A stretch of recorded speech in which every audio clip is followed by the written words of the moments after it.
السلام علیکم ورحمۃ اللہ وبرکاتہ۔ جیسے تو ماہ محرم الحرام پورا ہی یہ رحمتوں اور برکتوں والا ہے، اور اسپیشلی اس مہینے کا 10واں دن جسے عاشورہ کہتے ہیں، اس کی شان، اس دن کی عظمت کے تو کیا کہنے۔ یہ دن پچھلی امتوں میں بھی بڑا مکرم اور محترم تھا۔ اس دن کے تاریخ کے اندر اس دن کے بہت اہم واقعات سے بھری ہوئی ہے۔ اس دن میں عبادت کرنے کے بے شمار فضائل ہیں، اس دن دعائیں قبول ہوتی ہیں، اور اس دن ضرورت مندوں کی ضرورتیں پوری ہوتی ہیں۔ اس دن تنگ دستوں کی تنگ دستیاں دور ہوتی ہیں۔ اس دن غم زدوں اور دکھیاریوں کی مصیبتیں بھی دور ہوتی ہیں۔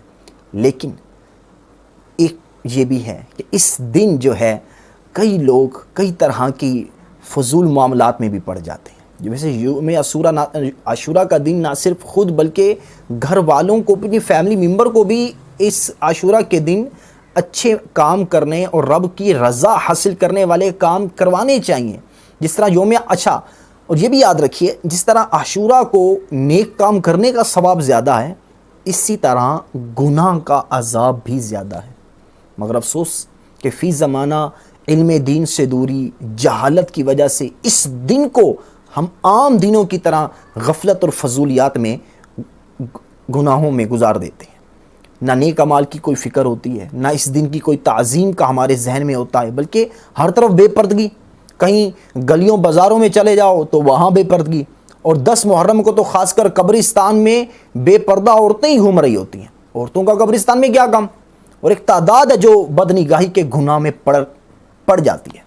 تو اس طرح 10 محرم کو بعض گھروں میں طرح طرح کی خرافات اور فضول رسم اور رواج بھی ہمارے قیمتی وقت کو ضائع کرتے ہیں، فضول قسم کے۔ مثلا 10 محرم کو بعض عورتیں گھر میں روٹیاں نہیں پکاتی، کئی تو 10 دنوں تک نہیں پکاتی، اور نہ ہی گھر کی صفائیاں کرتے ہیں، نہ گھر میں جھاڑو دیتے ہیں۔ بعض تو ایسے ہیں کہ پورے 10 دن گھر میں آگ نہیں جلاتے، آگ جلانے کو ناجائز و حرام سمجھتے ہیں، 10 دن گزرنے کے بعد کھانا کھاتے ہیں۔ اور کئی طرح کی منتوں کی جو ہے وہ کئی طرح کی جو ہے رسموں کی منتیں مان لیتے ہیں، فلاں چیز کی منت مان لی، فلاں چیز کی، جو شریعت میں اس چیز کی جو ہے اجازت بھی نہیں ہے، کوئی ایسی یعنی اس کی کوئی رسم و رواج کی کوئی حیثیت نہیں ہے ان دین اسلام کے اندر۔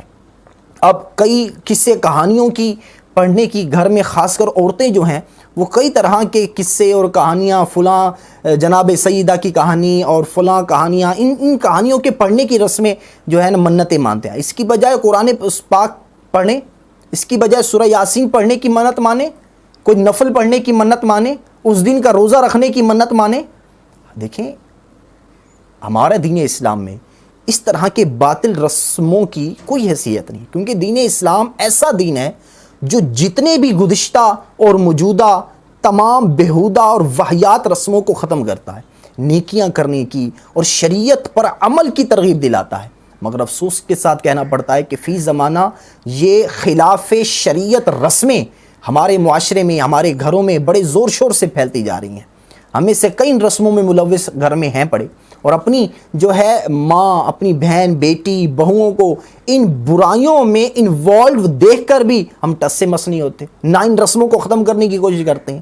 اور جب کوئی آدمی سمجھائے، ہمیں نیکی کی دعوت دے کہ یہ رسمیں تو جائز نہیں ہیں، تو اس پر غصے اور ناراضگی کا اظہار، اور یہ کہ اگر خاص کر خاموش کرا دیا جائے کہ تم تو کل کے بچے ہو، تمہیں تو ابھی یہ پڑھنا لکھنا سیکھنا آیا ہے، تمہیں کیا پتہ، یہ تو ہمارے باپ دادا سے یہ رسمیں چلی آ رہی ہیں۔ یاد رکھیے گا، ہر وہ کام جو ناجائز ہو وہ اس لیے جائز نہیں ہو جاتا کہ کسی کے باپ دادا نے کیا تھا۔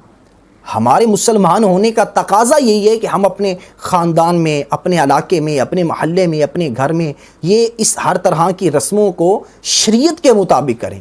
اگر وہ جائز ہیں تو کوئی حرج نہیں ہے، اگر وہ ناجائز ہیں تو فوراً سے پہلے ان کو چھوڑ دینا چاہیے۔ اب وہ رسم غم کے موقع کی ہو یا وہ رسم خوشی کے موقع کی ہو، کسی طرح کے موقع کی ہو، اگر وہ شریعت جائز ہے، شریعت کے مطابق ہے تو کوئی حرج نہیں، ناجائز ہے تو ختم کر دینی چاہیے۔ تو اس حوالے سے چیز کی طرح کی ہمارے اندر جو رسمیں ہیں، یہ ہمیں علماء اہل سنت سے پوچھ کر جو ہے یہ پتہ کر لینی چاہیے کہ کیا یہ رسم ہمارے لیے درست بھی ہے یا نہیں، چاہے وہ شادی کی ہو چاہے غم کی ہو۔ السلام علیکم ورحمۃ اللہ وبرکاتہ۔